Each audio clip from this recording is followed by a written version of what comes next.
I have claustrophobia, yet I was trapped in the villa elevator with Gray's first love for 3 hours. After a long struggle, I finally got a signal and called him, only to receive the response, "Don't ruin our date." Gray threw me into the dark, windowless basement after returning home. "Since you love to gossip so much, you must pay the price for your words." He had the butler watch me at the door, not allowing me a drop of water or a bite of food. 3 days later, I dragged my barely alive body out of the pitch-black room. "Mom, I agreed to the arranged marriage." Hearing this, the person on the other end of the phone seemed taken aback for a moment, then asked in confusion, "Why bring this up all of a sudden? Did something happen?" Mom's words were filled with worry. I suppressed the bitterness in my heart and replied calmly, "It's nothing, I just suddenly understood. I'll go back once I'm done with things here in the capital, at most in a week. You all can prepare for the wedding." I thought my mom would say I was being willful, but to my surprise, she just sighed and said, "Come back when you're tired, your dad and I will always be here." After hanging up the phone, I finally got up from the bench in the hospital and walked home, my mind in a whirlwind. My mother's hesitations were, after all, my own pain. The Gray who once regarded me as a treasure now has another woman by his side. I still remember 7 years ago, when he and I were locked in a small equipment room by careless staff. After noticing my panic and fear, he desperately searched for a way out. The light gradually came in, and I saw that his arms were covered in blood, yet he smiled at me and said, "Olivia, don't be afraid." The heartbeat is like a small stone suddenly thrown into a calm lake, stirring up fine ripples that continuously spread outward. During the time we were together, he took care of me meticulously, never allowing me to be alone in any place that might trigger my panic. But after Catherine appeared, he forgot everything. My body was suddenly struck by gravity, and I instantly lost my balance, toppling uncontrollably to the side. A wave of intense pain spread through my limbs, yet it was nothing compared to the coldness of the words from the person in front of me. "Olivia, what trick are you playing again?" Gray held Catherine in his arms, frowning as he stared at me.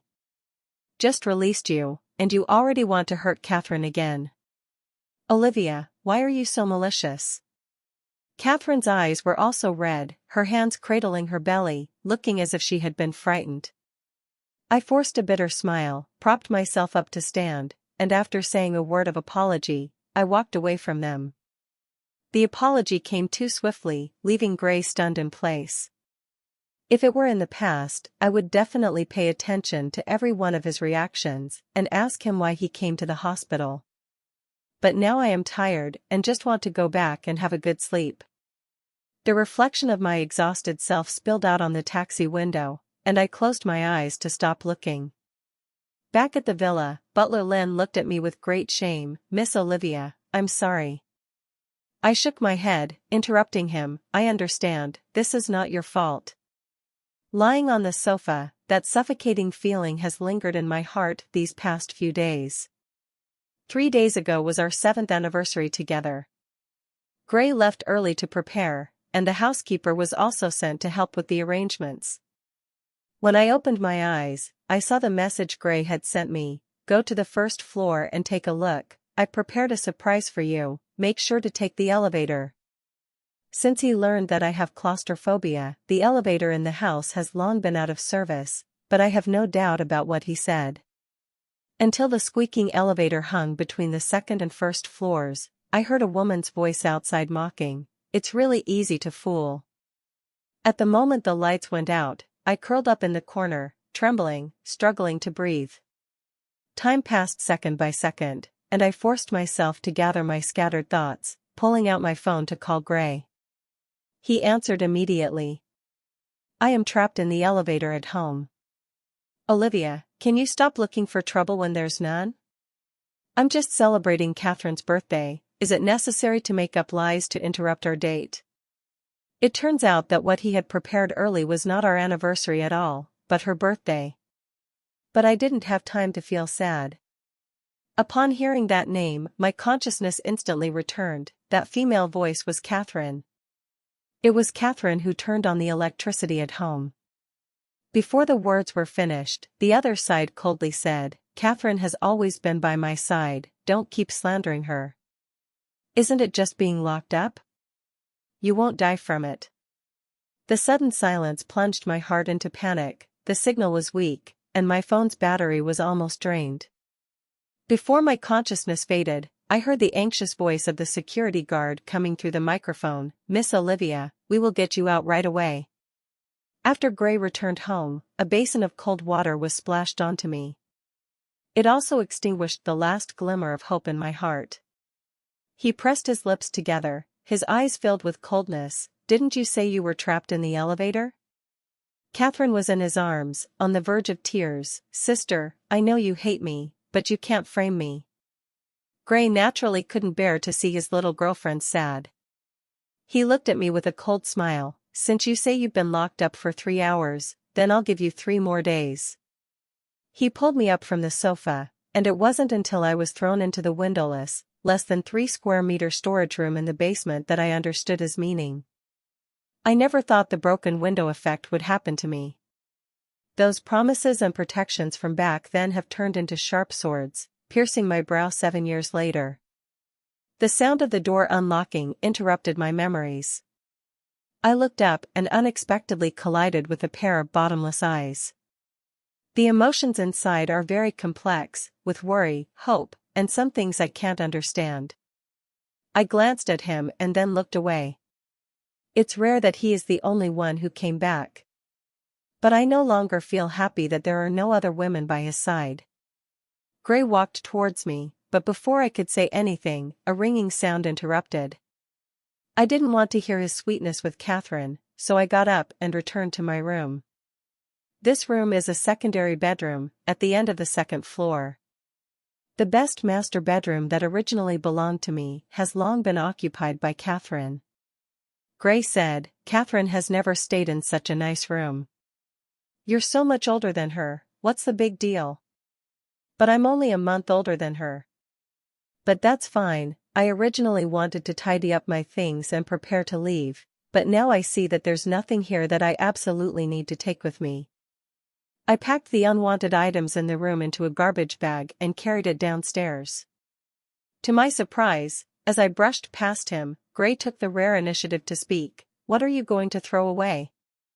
Perhaps it was because everything inside was about him, my heart suddenly trembled. "It's nothing."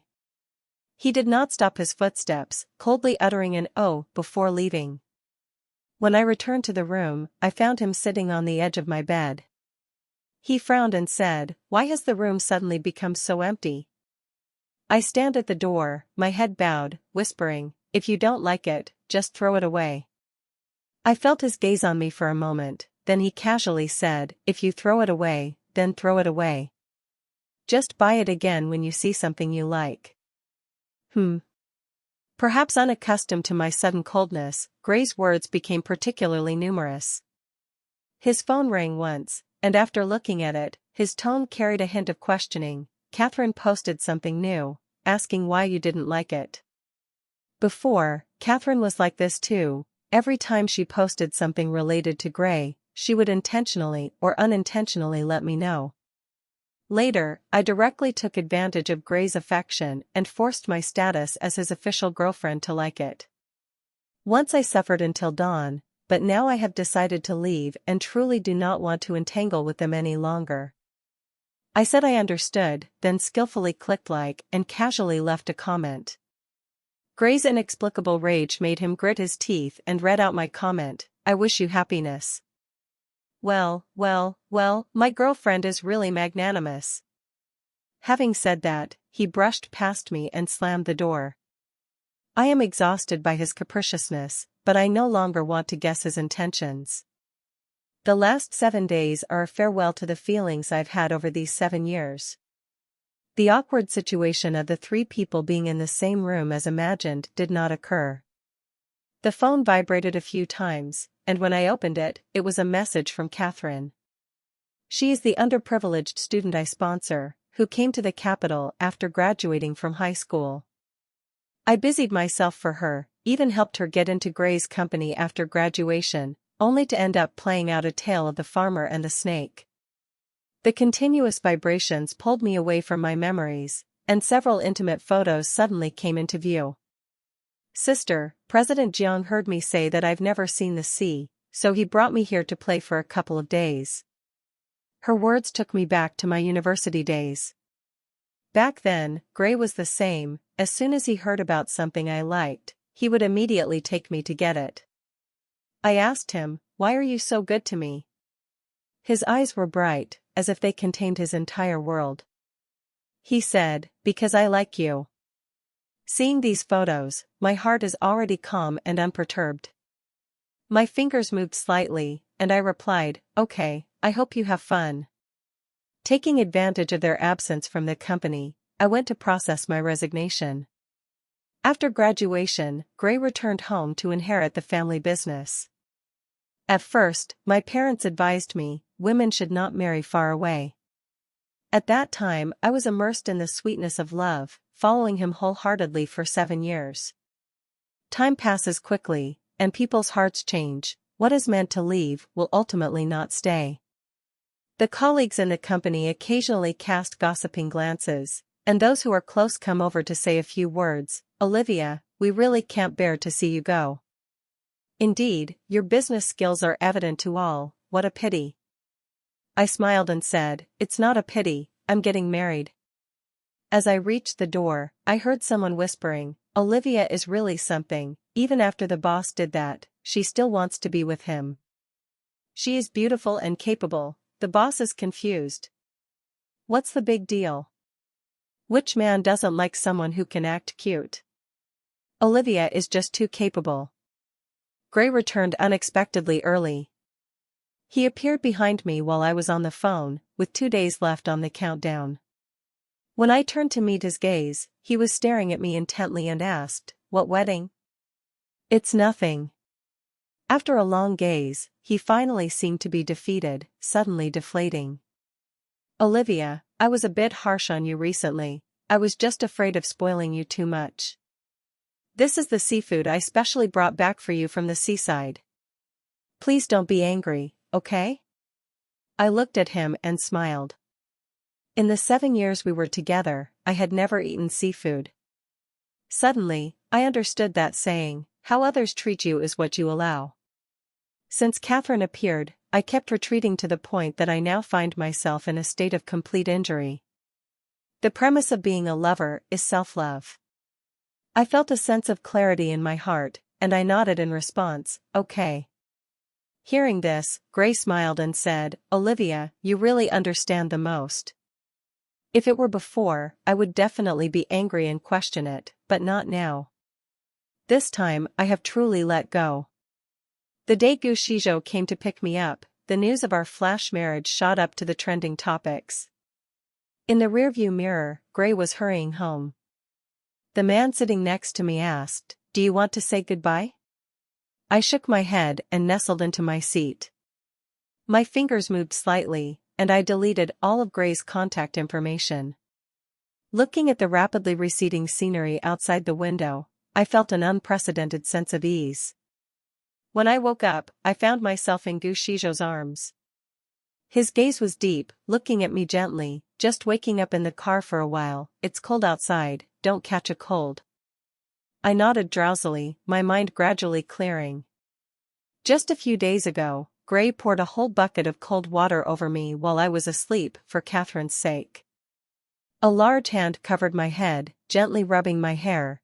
The warm and broad palm seemed to carry endless strength and affection, instantly dispelling the unease and gloom in my heart.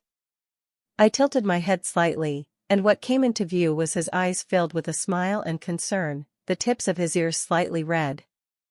As I got out of the car, I saw 2 figures rushing out of the villa.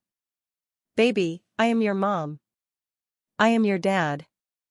I looked at the 2 people with suspicion, then glanced at the uneasy Gu Shizhou.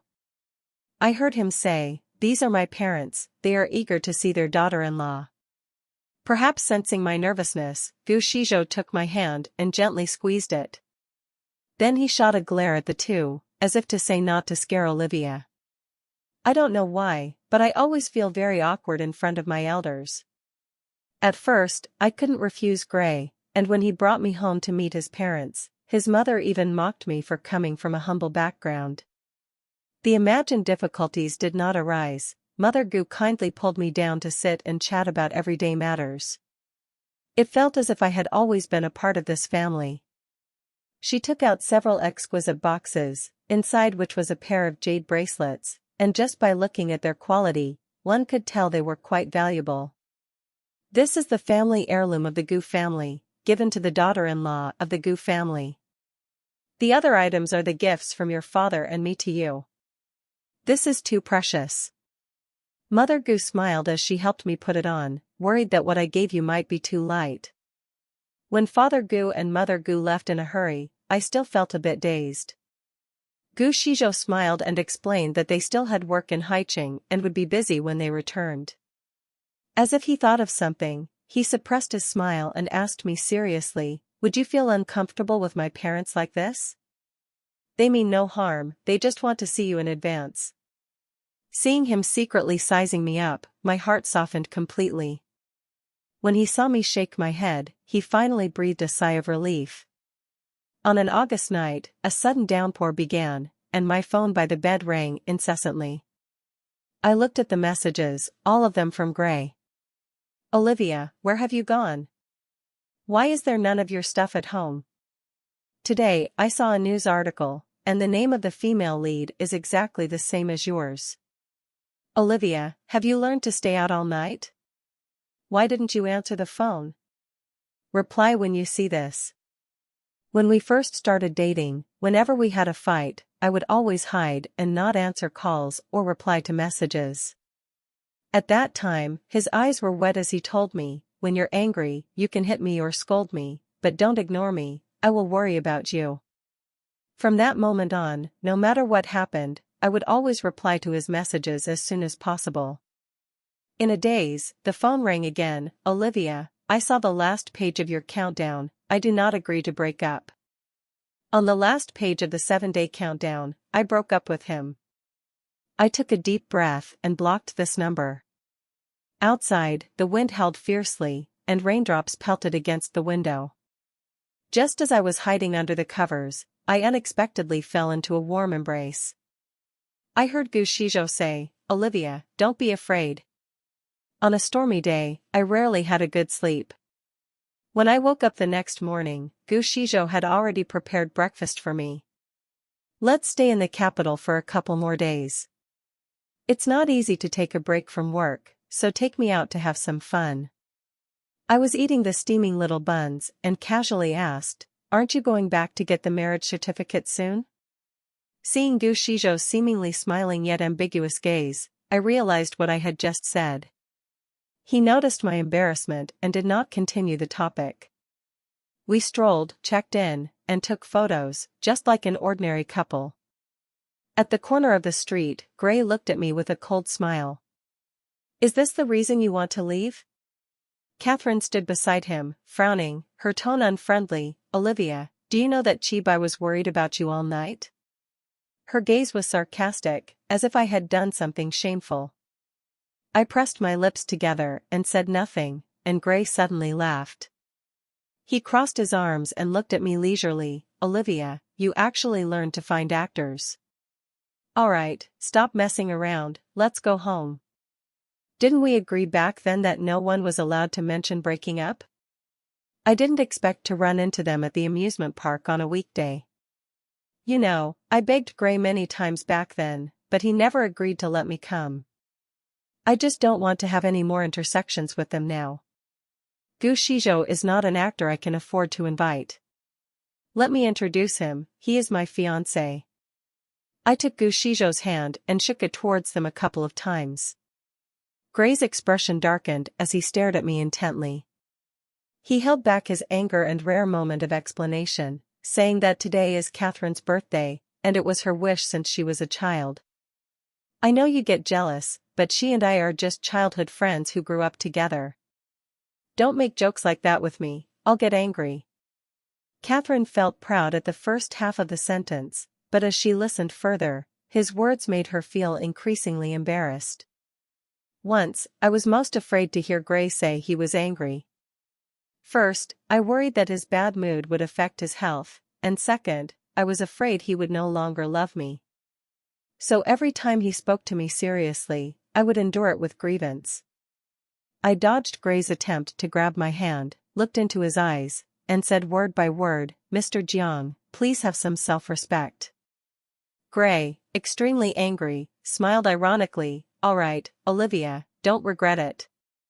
When Catherine was pulled into his arms, her face was full of shyness. She looked at me provocatively, but my heart was no longer stirred. After Catherine left Grey River, Gu Shizhou magically pulled a piece of candy out of his pocket. I looked at the strawberry on the candy wrapper, my favorite flavor. The sweet scent lingered at the tip of my nose, flowing little by little into my heart. When I returned to Haicheng, a familiar feeling washed over me. I excitedly pulled Gu Shizhou around, and he let me lead him, never once arguing. At night, when lying in bed, my mom came over with a blanket to be with me. She held my hand and patted it gently, just like she used to when she comforted me as a child. "Have you really let go?" Mom asked me. I closed my eyes and let out a soft hum. Mom sighed, as if advising me, but also comforting herself. "That's great. When you go home, Dad and Mom will be able to see you more, and Mom is very happy. If you don't want to get married, we don't have to rush." I thought of Gu Shizhou, and suddenly felt an inexplicable sense of peace. Remembering how he accompanied me during those childish activities in the daytime, I couldn't help but feel a bit flushed. "He is quite good." Mom looked at me seriously, and only after confirming that I wasn't joking did she let out a sigh of relief. Gu Shizhou grew up watching her, so her character must be fine. She is just afraid that her daughter, in order to escape the fire pit, will marry without clarity. The next day, the whole family arrived at the Gu family's old house, and from a distance, I saw Mr. and Mrs. Gu standing at the entrance, looking out. After getting out of the car, they exchanged pleasantries with their parents. Gu Shizhou, standing to the side, looked at me with deep eyes. My already nervous heart raced even faster under his gaze, and after a long while, he let out a light laugh and took me into the house. I recalled the sweet words he whispered, and I felt my face burn as if it were on fire, hot and flushed. The elderly Gu couple is humorous and charming, with kind eyes and gentle expressions. Grandma Gu warmly took my hand, finally seeing her granddaughter-in-law. "This kid talks about you every day, and now that I see you, it's clear that you are indeed likable." Grandpa Gu also said with a smile, "Granddaughter-in-law, if this kid bullies you in the future, come to find Grandpa, and Grandpa will stand up for you." Faced with the overflowing kindness, my eyes turned red with emotion. In the 7 years of dating Gray, I also met his parents. But the disdain and contempt in their eyes were so overwhelming that I couldn't help but ignore it. When it comes to marriage, Zhang's mother subtly remarked that her daughter-in-law must be a person of exceptional talent. Zhang's father also hinted at the importance of matching social status in marriage. But now, facing the Gu family, which is more than 10 times larger than our own business, they have given me all their respect. Before leaving, Grandma Gu stuffed the car full of gifts. I expressed that it was too extravagant, but she smiled warmly and said, "From now on, you are the mistress of the Gu family, there's no need to be polite among family." After hearing me say thank you, Grandma's smile grew even wider. There are many things to prepare for the wedding, and I hardly have a moment to rest each day. Gradually, I have also forgotten all the unpleasantness in the capital. Until I saw Gray standing outside the door while trying on wedding dresses at the bridal shop. He saw me in my wedding dress, stunned for a moment, then joyfully walked towards me. "Olivia, you look so beautiful in this. Can we wear this outfit for our wedding? Aren't you supposed to be with someone else? Why haven't I seen your fiancé? You said you wanted to leave me, but actually, you were secretly preparing a surprise, planning to propose to me, right? But Olivia, this matter should be handled by men. His tone was agitated, and the more I listened, the tighter my brows furrowed. How had I not noticed before how narcissistic he was? Before I could say anything, I fell into a warm embrace. Gu Shizhou fed the green dumpling into my mouth, his demeanor affectionate. You've been waiting in line for a long time, haven't you? You must be starving. A day's fitting left me exhausted. I leaned against him, swallowing the food bite by bite with his hand. Gray stared at me fiercely, his eyes filled with anger. He laughed in rage, gritting his teeth as he said to me, "Olivia, what do you mean by this? Wait for me to finish eating." Gu Shizhou helped me wipe my mouth and then said softly, "Mr. Jiang, this question should be asked by me. Please do not bother my fiancé anymore." As soon as the words were spoken, they pierced Gray's heart. His voice trembled. "Olivia, are you really getting married? Do you love him? Do you know what kind of person he is? Stop joking, come back with me." Looking at Gray, I suddenly remembered my university days. Back then, we were always dreaming of the future.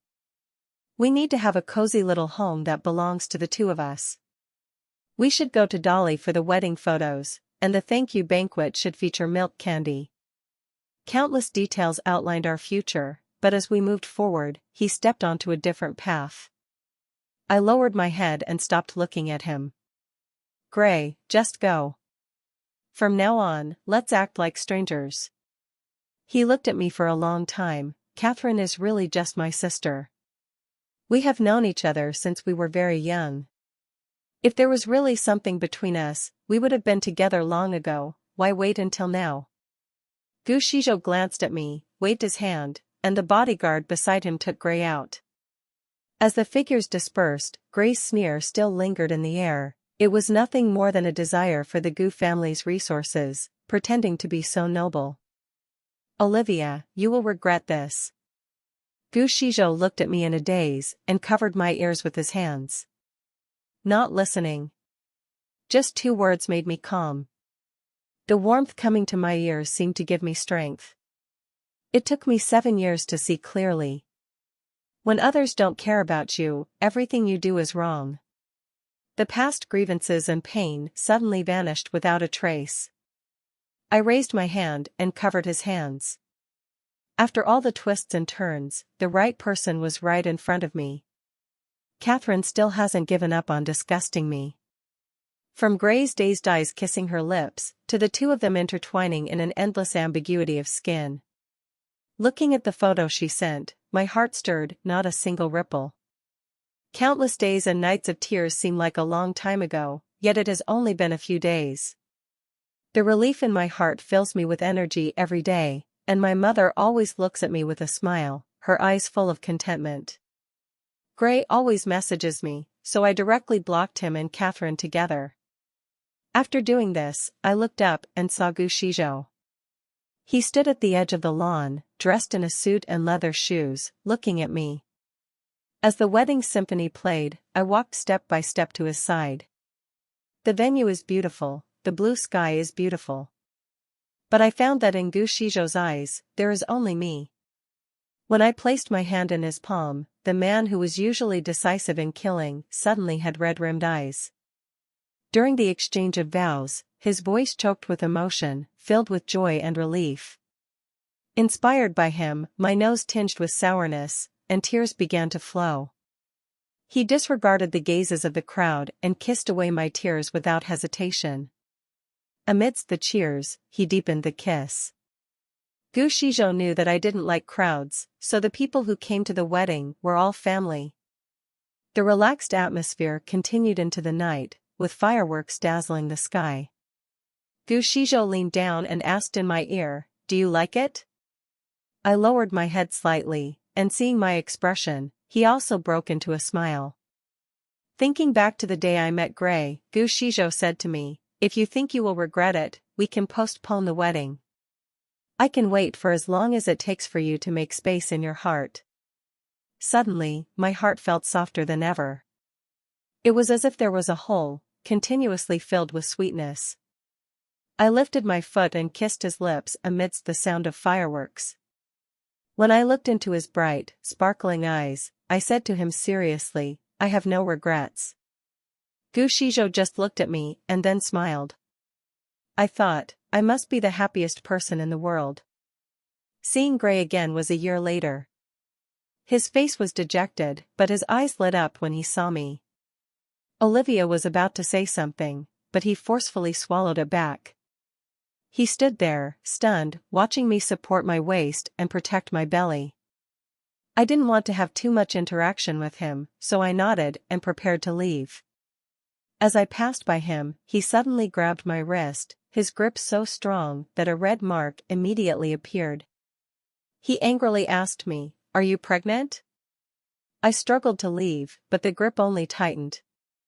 Gray's condition was off.